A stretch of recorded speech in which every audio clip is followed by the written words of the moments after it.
back to another episode of the Taco Time Podcast. I am your host, Anthony D.T. Zakella, and I'm joined today by my good friend, Shahmir Samee. Tell us about yourself. Hi, DT. Good to be with you. Hey, buddy. Man, I miss talking to Fab folks. I miss talking about Fab. So we're going to do some of that today. It's going to be fun. Yeah.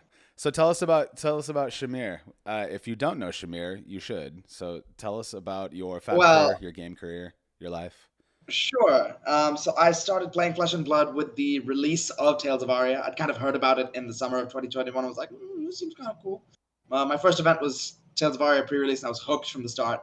I kind of played for a good couple of months and had my first kind of little string of success in ProQuest Season 2, where I won 2 back-to-back ProQuests, went and played at Lille, and had a really fortunate run there, aided by work with some brilliant teammates who I'm very thankful for. I made top 4 of that overall, and that was that. And then we just kind of kept going. I had a great time playing Flesh and Blood and meeting people and playing the game and seeing the world. That sounds great. It sounds good to me. I remember watching you. I remember watching you in the top 8 of Lille, and I was like, oh, because we had like interacted a tiny bit on Max's League Discord, and I was like, that's my buddy. I know that guy. Those days. He's gonna win it. Oh my god, the League. It was so close. I miss those days. Me too, man. Yeah. It was a really good time. That was the best. It was man, good times. And just Lille, I mean, the whole kind of tournament experience of TCGs in general and Flesh and Blood especially, with a very kind of like small but tight-knit community is so good right now. I mean, every single big event that I've been at, I've had so much fun with just meeting people and having a good time, let alone the games, which have been fantastic.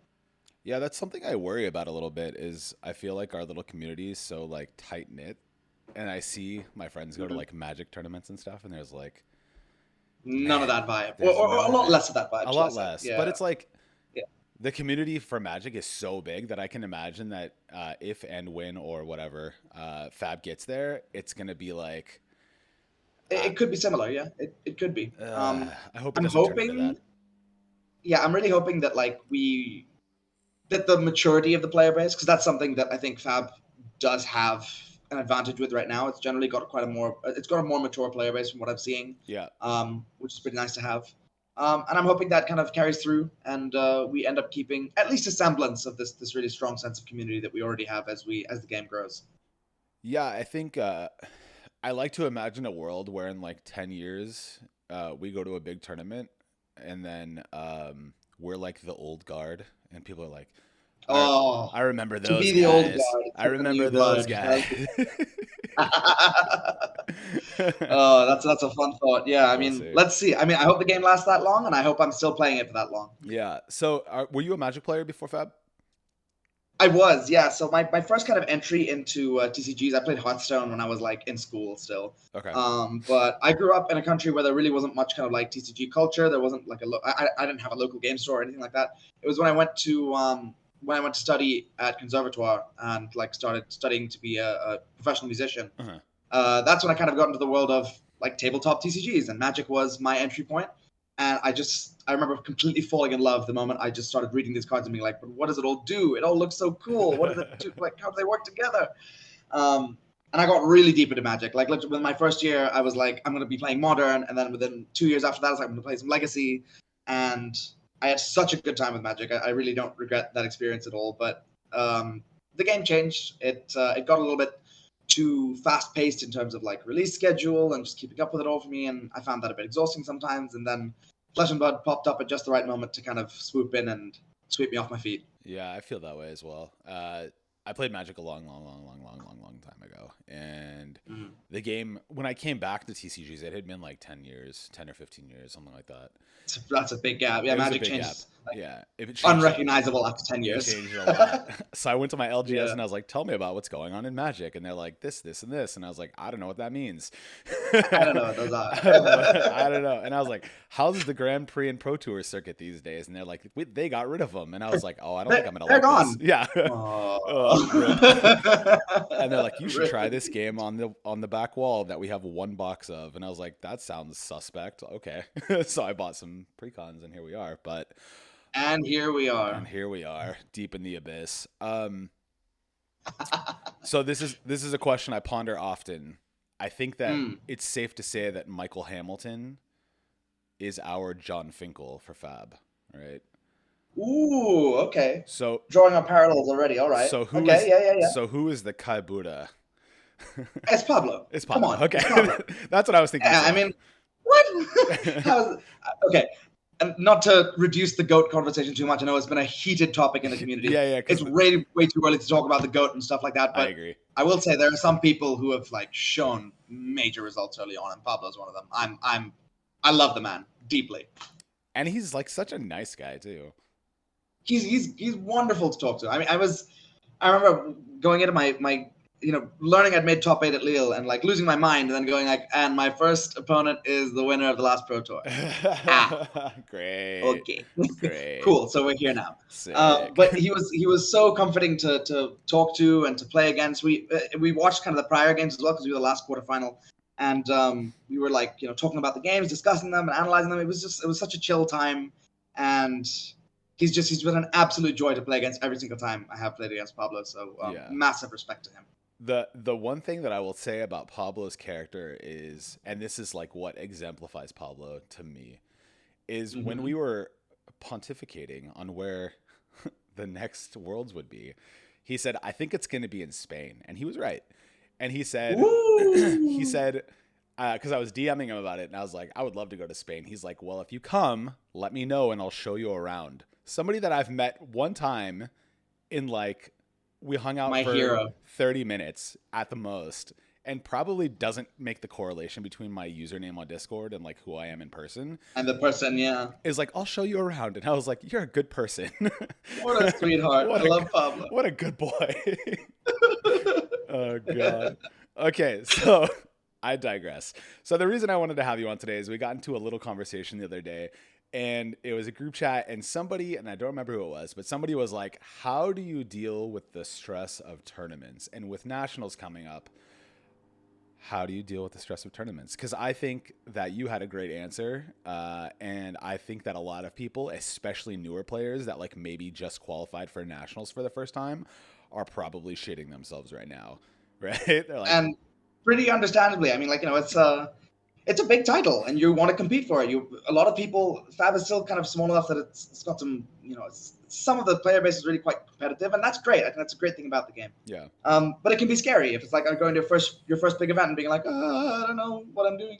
So a quick bit of background just on like why I'm talking about what I talk about. Like I mentioned earlier, I'm a professional musician. I've trained as being a performer for really like about 16 years or so. I've been playing my instrument for. Okay. But why I think I have a take on this that might be interesting is that I actually started with really, really bad performance anxiety, and the kind of parallels that we have between playing a card game where you are researching like the metagame and prepping your deck and prepping your ability to play your deck as well as possible, and then still on the day you can just have a run that doesn't go your way, or you can just like not be in your best form on that day and not be performing the way that you want. There are so many parallels between that and like having hours and hours and hours of practice preparing for performance as a musician and just like it not going the way that you wanted to on the day. So I think the education that I've actually had as a performer who prepares for a moment in which you have to deliver, and sometimes it's not going to happen. I think that kind of preparation is what's put me in a good position to talk about it from the TCG perspective. For me, there's a few kind of like pillars that hold yourself up. And the first one I think might already be apparent from what I've already said. And it's like, this does not represent everything about me. This is how things went today based on where I'm at right now and the circumstances of today. That's like that's the first thing for me. Because if I ascribe all of my, and it sounds really silly when we put it this way, but it's so easy to fall into this trap where we ascribe so much self-worth to like performing at a certain event or performing well at this game, which we spend a lot of time on. But that's not all that you are. And even your performance at one event isn't all that you are as a Fab player. It's just how it went today and how your prep was for this tournament or this tournament series or this metagame.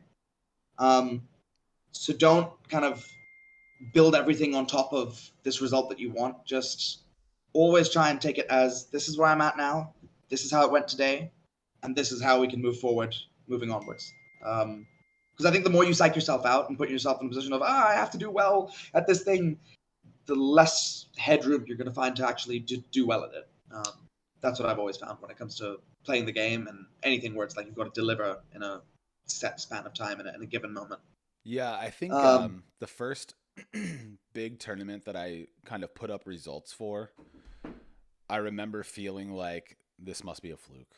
You know what I mean? The first time the first time I like I think I topped 24 at a calling, and I was like, wow, that was luck. It's a great run. It's a great run. That's huge. And I felt proud of myself, but I also felt like this might be the only time it ever happens. And I remember voicing this to you specifically, and you said like, I don't remember the exact words you said, but something like if you weren't good enough to get there after 15 rounds or whatever it was, like you wouldn't be good enough to get there. Like you didn't get lucky. Yeah, there's a lot of when it comes to performing at a TCG event, there's always a little bit of luck, right? You know, we've played enough of Flesh and Blood to know like if I face my unwinnable matchup, which there are less of these days, but there are still some, you know, like draw my pairs into Phi and she rolls her eyes and goes like, you know, great, couldn't do anything about that. Yeah. You know, yeah, sometimes you have bad luck on the way you're paired, or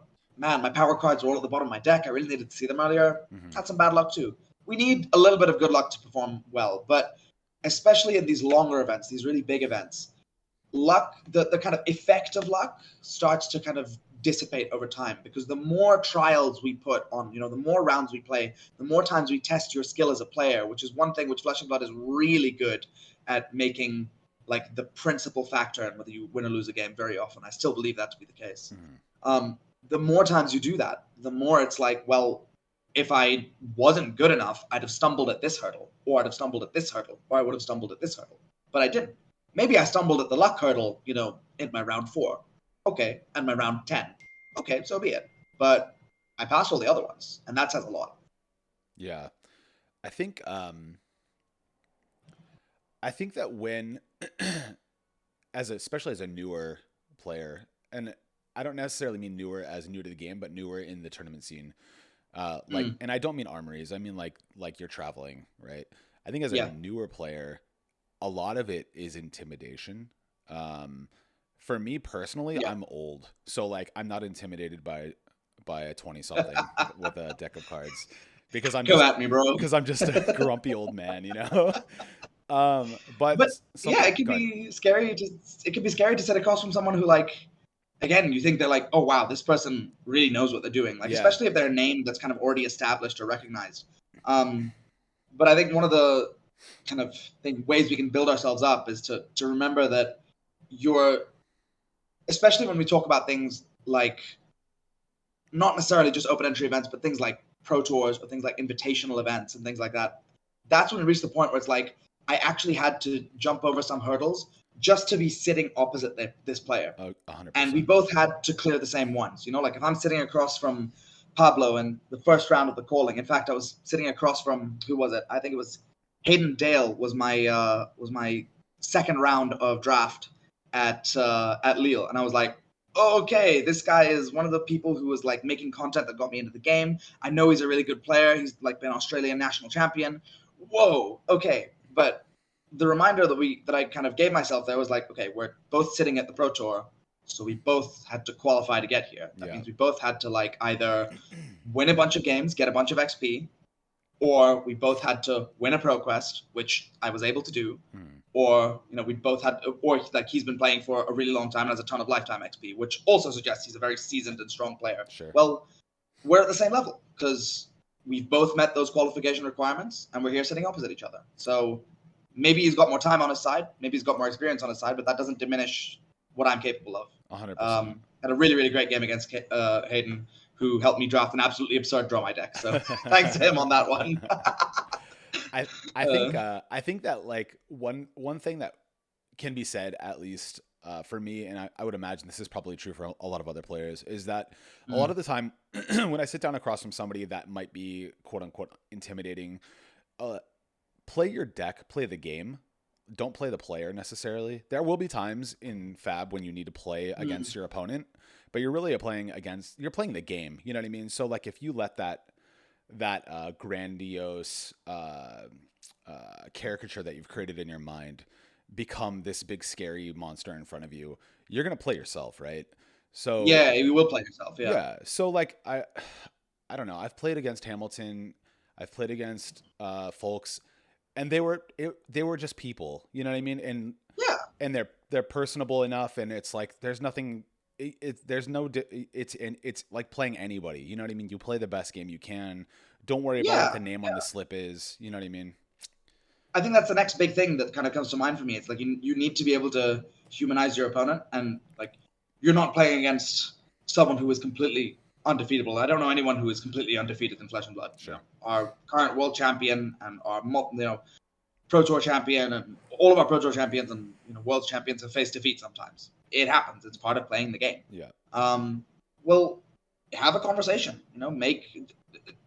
Make your opponent seem like a human to you, and try to have a good time playing the game. Because at least for me, that's always what it's about. Whether I'm playing, at my local armory or I'm playing at the Pro Tour, the reason why I play this game is to meet people and have a really good time. Yeah. And if I lose that, then I don't know. I think I'm kind of losing my purpose in playing the game. So try and find that. Try and have a good time and play against each other, just for fun. Yeah, I think that's what people forget about a lot, is that like the game is a game, right? And it should be enjoyable. You should be having fun. If you're not having fun, you need to reevaluate while you're playing, I think. Yeah, absolutely. And I think that there is kind of like this threshold that a lot of us meet. I think I'm kind of there right now where I'm like in effort mode. And it's probably because nationals for the US is so close to me. It's like a 4-hour drive, which isn't too crazy. So it's like, I'll just go play down to the local calling. Yeah. No big deal. If I do well, I do well. And if I don't, it's not that big of a deal. I'm not flying to France or something. But at the end of the day, I go to these big events not because I expect to win a bunch of money or like to be prestigious or whatever. I go to see my friends. Yeah, go for the vibes. Go for the vibes. The vibes are the best. Still the best thing about this game. Still the best thing about big tournaments. Mm-hmm. I think one of the why people miss the GP circuit and Magic so much and really want that back is because nothing's really filled that void of like this big open entry event where you can test your mettle, sure, if you want to be competitive, but also just like be surrounded by this thrum of people who are all interested in the same thing as you. And there's artists there, and there's the people who make the game, and there's like product if you want to go and buy some fancy cardboard or sell some fancy cardboard. It's just like the whole hall is all about this hobby that we all share. Exactly. And that makes it so enjoyable of the weekend. Yeah, I agree. What would you say for somebody who, because I was like this when I first started playing, for somebody who is like the archetype rage quitter, right? The person that doesn't do so well, gets super tilted, and then just lets it ruin their day or their weekend. Yeah, I think. How do you get out of that funk? I think there's two approaches that you can take, and it really depends on kind of what exactly is driving you to be angry about the results of your play. Mm-hmm. The first is if you feel that kind of, I don't know, there's a case of like, well, I'll go with the easier one. I think the easier one to discuss is frustration. I think this is really common with Flesh and Blood. It's like you just don't understand, like, how do I cross the line? How do I win? How do I play well? Yeah. And I think the trick to that is it's a complex game. That's the one thing which I don't want to diminish that at all. It's a very complicated game with a lot going on in it. And because of that, we need to be practiced. We need to be rehearsed in the same way that, like, I need to know my part really well if I'm about to go and play a concert. I need to know my deck really well. I need to know what my game plan is into different matchups. And you need to find a mode of thinking and a method that helps you build up very strong fundamentals of play that helps you play at your best. Mm-hmm. Now, that's kind of hard to do. There's people who can help you do that. I can help you do that. I do some coaching and have done for almost the last year or so now, helping people all the way from beginners up to people who are like aspiring pros and things like that. But shameless plug aside, that's kind of like if you're frustrated with the performance aspect of it, then understand that try and be analytical about what's going on with your performance. Don't be like just don't get it, see if you can seek advice, talk to people who you feel are really strong players, talk to people in your local community, and find your way towards improving. If it's more on the side of like, I'm just not having fun, man, like I hate losing, I hate like I feel like I should have won that, then I'd encourage you to kind of think about some of the things we've already talked about in terms of, why are you playing the game? Like, what are you trying to get out of it? And if what you're trying to get out of it is, I'm trying to win every single game, I don't think that's a bad intention, but I think you have to understand from the outset that it's a flawed premise, because you just can't. It's not possible to win every single game you play. If instead you kind of set up a priority structure that lets you get something even out of games that you're losing, then I think you have a much better time with the game. That's why, for me, number one, the big thing is like, I'm here to have fun myself and hopefully to have a good time playing against my opponent. Sure. If I can succeed in doing that, win or lose, I've had a good time, right? Because it's literally my objective to do so. And that kind of priority structure will just put you in a better mindset where you don't ascribe so much to the victory, but enjoy the process. And with time, with more development of your technique, your ability to play the game at a very high level, you'll start seeing the results. Yeah, I think the enemy, the biggest enemy of a lot of players is their ego. And it's very understandable. Like we've come here with, a lot of us have come here with competition in mind. Like I have a competitive streak in me. For all of this, kumbaya I'm talking about right now. Yeah, I can be deeply competitive when I set my mind to something. But it's important to be able to like rein that in a little bit and control our priorities, control our thoughts, so that we're capable of going like, this is what's really important at the end of the day. Like, yes, if I'm going to a calling, I will wake up that morning, look in the mirror, and say, you are going to win this today. Nothing short of it. Manifest. But yeah, I think that's another thing that we could talk about. Like, you've got to have a lot of self-confidence to be able to say that and to be able to try and achieve that. But even for all that I'm saying that, and I believe it genuinely, it's not the most important thing. The most important thing is I'm going to go there and have a good time. Sure. And I understand that very deeply and implicitly. I think there's a lot of truth to like the thought process of, in order to get better, I need to play against better players. And I think that's true with anything, including card games. And it is anything. You need to know what the ceiling is in order to try and get there, right? And then to try and get there, you need to know what route you have to take to actually get up to that level. Exactly. That's the critical thing. Now the problem with that is that when you play against players that are better than you, it's pretty likely that you're going to win some games, but lose a lot more than you're expecting to, right? So I think that being able to take those losses and not ascribe them to bad luck, but maybe, and even if there's bad luck, maybe you're playing Lexi and all of your 3 of a kinds and all your rain razors on the bottom third of the deck, and you're playing an aggro matchup and you just don't get there. But how could you have played better?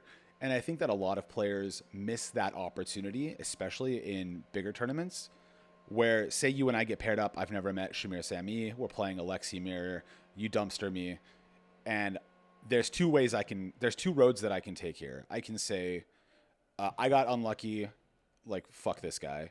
Or I can say, hey, yeah, because people do that. People will. Yeah, no, you can. Absolutely. Yeah. You can go like, I mean, I never had a shot in that game. Screw it.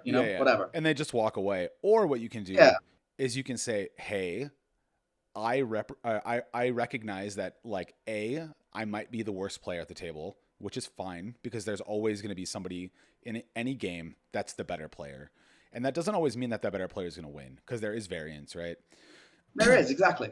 But it's one of the hard things to juggle, I think, with TCGs, because, like I said, there are times when you can look at the draw order, look at the matchup, and just say, yeah, I actually did never have a shot to win that game. Yeah. But it's also so easy to fall into the trap of just saying that every time, because variance is always present in what we play. Yeah. It's like if you've been paying attention to Yuanji on Twitter the last couple big events. Unlucky, baby. Unlucky. But I think that what a line. Yeah, I think that the best advice that I could give to a newer player is or even a seasoned player, if you lose a game to somebody, instead of just rage quitting out of the match, just say like, hey, that was a great game, even though you might feel like crap afterwards. And then discuss the game, right? What do you Yes, think I could have done investigate. differently? That's it. What That's could I have exactly it. done better? Where did I mess up? Yeah. What did you see? What did I see? You know what I mean? Because I think the process that lets you kind of iteratively understand where did I go wrong while still acknowledging that sometimes you can do everything right and still lose Yep. is one where you need to be able to like go through each step and go like, was there something that I could like assume at first that there's something you could have done better and investigate it thoroughly. Like take the time to really break down a match afterwards. And if you can discuss it with your opponent, that's one of the best ways to get better. It's absolutely how I got better. Just talking to people who were thrashing me in the early days, and I was going like, well, okay, what did you think of this decision in this turn? And they'd say like, oh, maybe you could have done this instead. And I was like, yeah, maybe that makes more sense.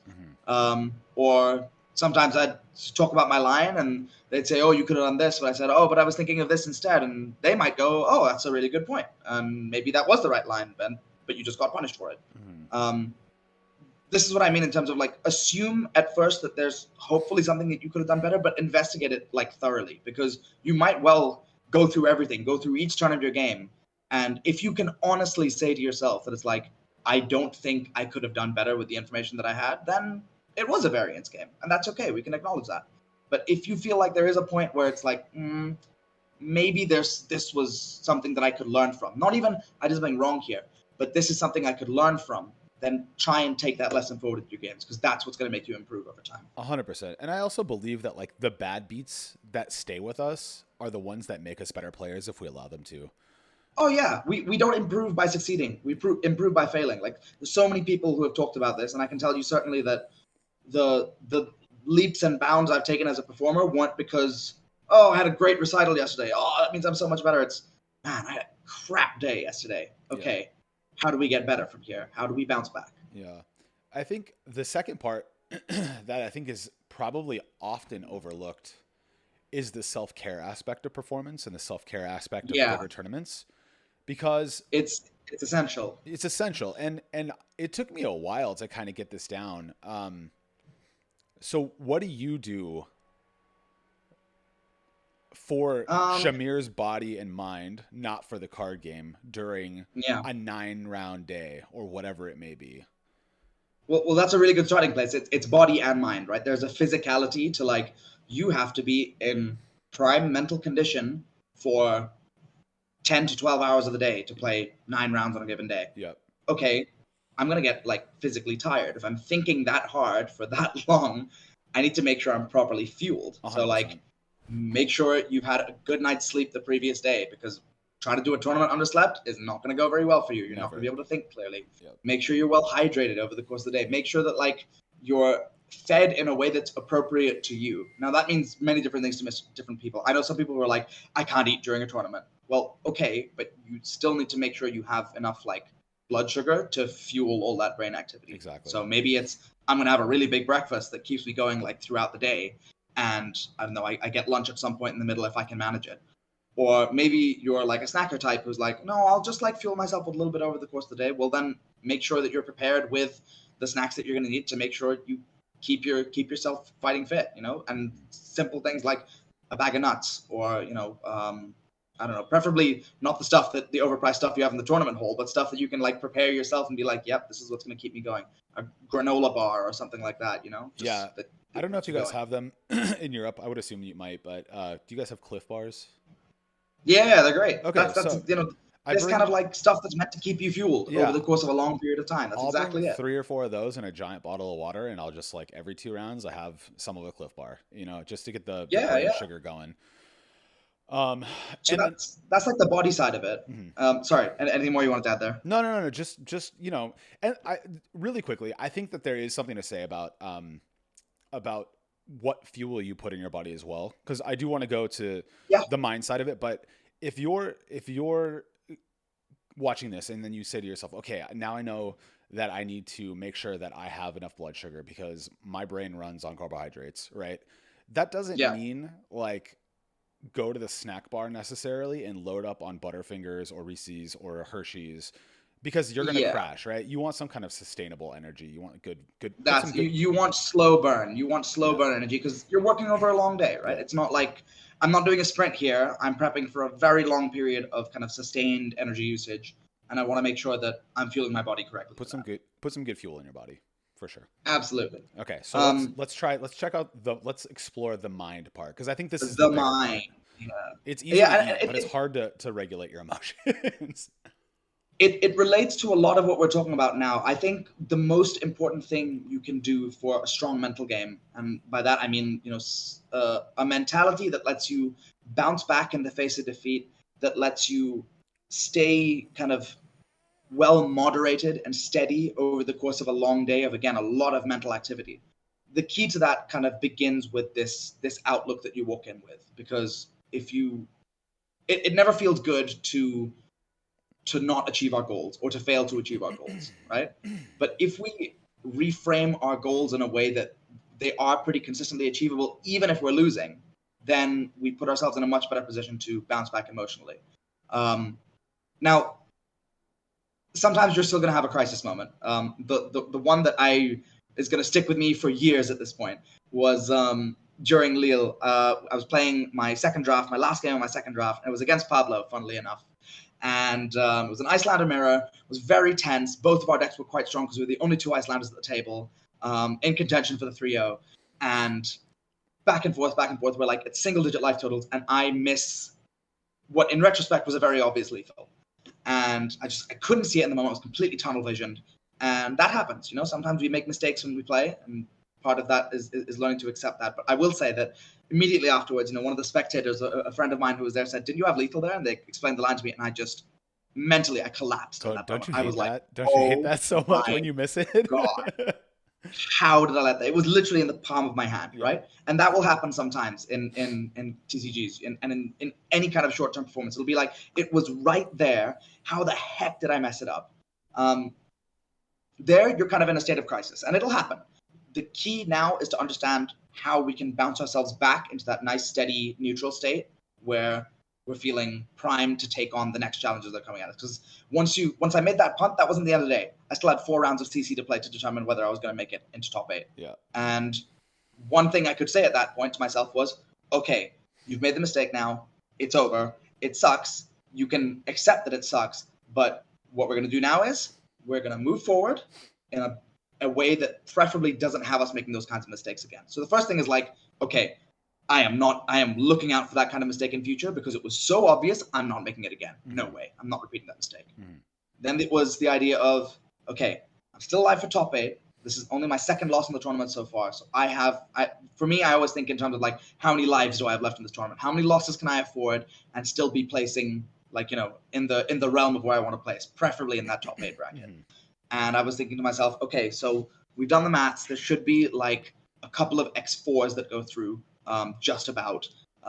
So I have at least 1 life left. This is my second loss. I maybe have 2, but in my kind of like, in the way that I was trying to prepare myself and minimize the risk of future error moving forward, I told myself, you've got 1 life left. It's okay. You've lost 1 here, but you've got 1 life left. Make it count, And that just kind of put me back in the zone of going like, okay, we've made our mistake. Now we're back in full focus mode. It's okay. We're going to move on. We're going to play our best. So I think for me, that was all the reset I needed. Recentering yourself is, I think, the lesson. That's it. Absolutely. Yeah. So, and that can be difficult. And I think for me, for everybody, it's going to be different. For me, it's usually some kind of quiet or alone time. I'm going to reference 2 people that are friends of mine, and I'll tell you both of their answers, and both of them have been effective for me. The first person is Tyler Horsepool, who's a local to me, who's a good mentor. He's a good friend. And going back to the I'm playing against somebody that's scary thing, Tyler is the first person I ever talked to about Fab, because I didn't know him at the time, but I was looking up Fab and I saw that he won the calling in Vegas. And I was like, hey, that guy lives pretty close to me. I'm going to send him a message on Facebook. And he talked to me about the game. And then over the last year and a half, we become friends, right? And Tyler is objectively, by all measurements, a better player than me. But I look at him as a person when I play, and I think our match record is pretty even. I don't think he's beaten me more than I have beaten him. And that's just like, you humanize your opponent. But Tyler told me when he gets tilted, he checks out of his own mind, first and foremost. He checks on his friends instead of having people check on him. That's a really good one. Yeah. And if you're very much kind of like a supporter, that's a really great thing to just like change up what you're thinking about. And then the other piece of advice he gave me is go touch grass. Like not necessarily literally. Touch grass. Yeah, but go walk outside, breathe some fresh air, call somebody you care about. Like just get out of your head for a bit, you know? Don't Yeah. And the second piece of advice that's probably less productive, but I still use is another friend of mine is Peter Budensic. And Peter is more blunt and less of like how would you say this? A nurturing person. And so I can't wait to hear this. At Baltimore, he was like, "How are you doing?" And I was like, "Oh, I lost to Lexi," because I was playing Fi. I was like, "I lost to Lexi, so like not great." And he's like, "Yeah, you're supposed to lose to Lexi." And I was like, "What do you think I should do?" He's like, "Just win." And I was like, "Oh, okay, for sure." Right? But and that sounds thanks. That sounds super baseline. It sounds super baseline and super basic, but it is actually decent advice if you dig into it. It's like, don't let that loss kill you. You're kind of supposed to lose that game anyways. You have 3 more rounds in front of you. Just go win those. You know what I mean? Just go. Just carry on. You just carry on. You just keep going. I feel like that lines up really well with Tyler's advice on like just touch grass, which is hopefully the overarching theme in all of what we're talking about here is like, okay, you had a crisis moment. You know, you lost a game where you're like, I'm really annoyed that I lost that one. And maybe you have a really good reason for feeling that way. Maybe it's just like, you know, you're just frustrated on the day. Well, life goes on. Find a way to remind yourself that life goes on. There's more games to play. You are not out of this yet. Just carry on as best you can. Because if you quit now and you just like you tilt after your first loss, then well, that's that. You know, there's no more to be done about it. Mm-hmm. But if we can recenter ourselves and see if we can improve our performance from here, then maybe there's still a top 8 on the horizon. Right? Sure. I agree. Okay, so let's talk about nerves a little bit, because nerves are, I think, the last thing I want to touch on. You're a new player. You're going to your first big tournament. Maybe you don't really know anybody there. There will be places like where you're from and where I'm from, where there's going to be a lot of good players, and you're going to know them because you play with them all the time. And there will be places that some of these people are traveling from this weekend or next weekend, whenever your nationals is, where you're the only good player, quote unquote good player. And when you get to the event, you might not know anybody, and that can cause a bit of turmoil internally. How would you recommend people deal with the nerves of being like a new guy in a new place that's kind of nervous but has no support system or little support system? Yeah, for sure.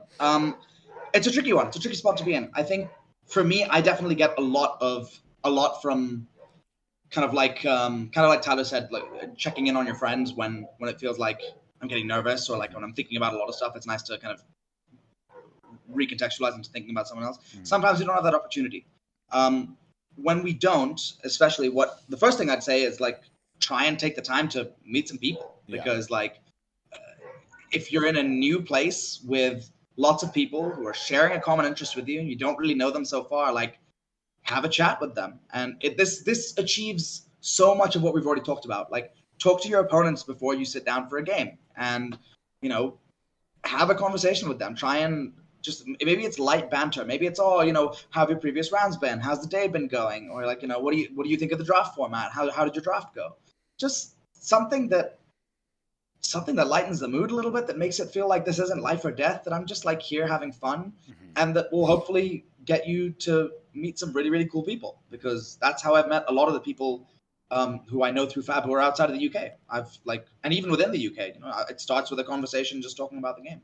Yeah, I think to kind of expand on that a bit, I think that the best thing that I've been able to do, especially, I'm like a very social person and not everybody's going to be that way, but the best thing that I've been able to do, and I would recommend people make this a common practice, especially if you're kind of new to the bigger tournament scene, is after a game, whether I win or lose, I humanize my opponent. I become friends. I learn their name or try to learn their name. And then when I see them walking around, I ask how their rounds have been. All of them. Yeah. Ask how they're doing. Yeah. For sure. Ask how they're doing. And then that'll create some kind of rapport. And with that rapport, you might build a lasting friendship. And even if you don't keep in touch with them, like I played a guy at Worlds, and I ended up winning the game, but I told him like, I think I got lucky on that one. It was variance. I hit a big Artivore, whatever. And I was like, Yeah. I think you're going to do really well because we're already pretty deep into day one and you're doing great. I'm going to check on you. Well, yeah. And so I did for the rest of the weekend. And then I didn't talk to him again until Baltimore. And when I saw him, it was like, we picked right back up. I was like, dude, how have you been? No time had passed. Yeah. So I think just taking that few minutes out of your day to check on the people that you have gotten to know, if you play somebody that you think you vibe with well, that's a great way to kind of make friends during the weekend. That might last or might not last, but just you kind of have to create a support system on the fly, I think, sometimes. Yeah, for sure. I agree with that. At least for me, I think we're two relatively extroverted people having this conversation. So I'm sure like maybe if you're feeling like a little bit more introverted and you're not as interested in kind of like connecting with people who are at the event. Well, I think another thing which helped me a lot now that I think about it was when I was at Lille, I'm generally playing against a lot of people who I either knew in a kind of parasocial sense, like, oh, I know you from this podcast or whatever, but I don't know you. We haven't met. Sure. Or playing against people who I've literally never met before. I was messaging a ton of my friends on Discord who were back in the UK at the time, and even some in the US on a common server. And just saying like, this is where we're at. And just having a conversation with them and having them cheer me on from a distance was also really heartening. I think the main thing for me is I don't think a lot of people will go through the experience of playing a long event, and quite a strenuous event at that, like we've said so far, without in some ways kind of sharing it with somebody. Because if you just kind of like internalize all of it, sometimes it gets really hard to deal with, the tilting losses, or just to deal with like the fatigue of the whole tournament or anything like that you're coming across. But just find someone who you can share it with, whether that's someone who you meet locally, if you're comfortable sparking out that conversation, or, a really good friend of yours who's halfway across the world, but they're rooting for you over there, and just letting them know how you're doing and seeing if you can have a conversation between rounds and just know that someone's out there rooting for you. I think that makes a very big difference as well. I agree. I think that's actually a great point that you brought up. If you don't know anybody, but you're active in the community online, if you're in any kind of Discord server that's not just your LGS, which I think most people are, whether it be the Big Purple Discord or like a more specialized one, I know for one of the Discords that you and I are in, after, especially when people are getting close to top 8ing, they'll check in. Every round there's an update. Yeah, there's a got there or didn't make it, still live though. And the odds are that if you're in a big social Discord, somebody else in that Discord is also there, right? So if you check in on Discord and your friends who are not there are like, oh, you're going to do it, or like, oh, that's a bad beat, but you got this. Somebody in that Discord is probably also there. You know what I mean? So even if you don't know anybody in person, find that person. Find the person that's also at the tournament. You know what I mean? Yeah, I think one of my favorite things that's kind of happened, especially over the course of Baltimore, because I started getting to know the kind of international community more in the space between Lille and Baltimore, was that like I put so many faces to Discord handles and names, basically, where it was like, the people who I'd had so many great conversations with online at this point, and suddenly I met them in person. We had a great time together in person. That experience is one of my favorite things about the whole big tournament thing, the GP feel that Fab is still doing. And if you can find a way to integrate that into your time playing one of these big events, I hope it's as fun for you as it is for me, because it's the reason I still go to these events and let's have a great time with them. 100%. I think it's funny too, like that you say that. There's been plenty of times when I've gotten paired into somebody that I did not know their name, I did not know their face. We sat down, we played a game. We're both tryharding a little bit. We're both bantering a little bit. And then after the game, I'm like, oh, it was really nice to meet you. And they've been like, oh, we talk online all the time. And I'm like, oh, on Discord. Yeah. What's your screen name? And they're like, oh, this is it. I'm like, oh, dude, why didn't you say something? You know what I mean? I had that exact experience at Baltimore when I was playing against Yuha. I think it was in the 4th round. I think it was the last round of CC. Okay. And it was exactly that. We played a great game against each other. I had an absolutely just ridiculous turn at one point where he was like, there's no way I can lose here. And then his jaw hit the floor. And it was like, oh, it was really great to meet you, dude. It's like, oh, no, we're on this server together. It's like, Oh, really? It's like, what's your handle? I'm this. Oh, okay. Got you. I think Great.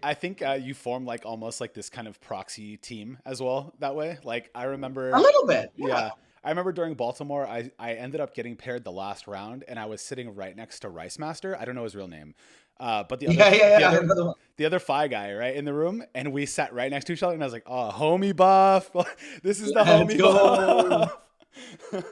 But you set up, Oh you my can set up goodness. your own support systems that way. We flew through that.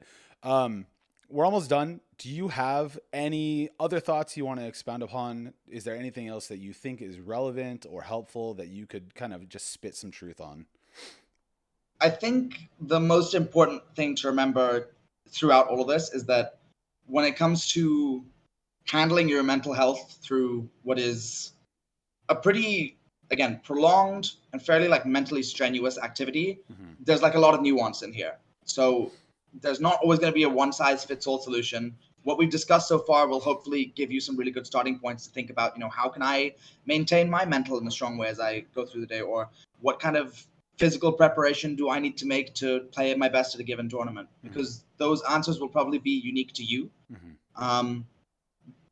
But I hope that this has given you kind of some starting points to think about on each of those different points, and to talk about it with your friends, talk about it with people, with your local community, and see if you can lift each other up, because that's still one of my favorite things about the game, how much we are capable of improving each other as players and as people by kind of lifting each other up with this cooperative experience that's got this competition under it. We all want to do well, we all want to do our best, but we're going to help each other do it while we're at it. 100%. I agree with that.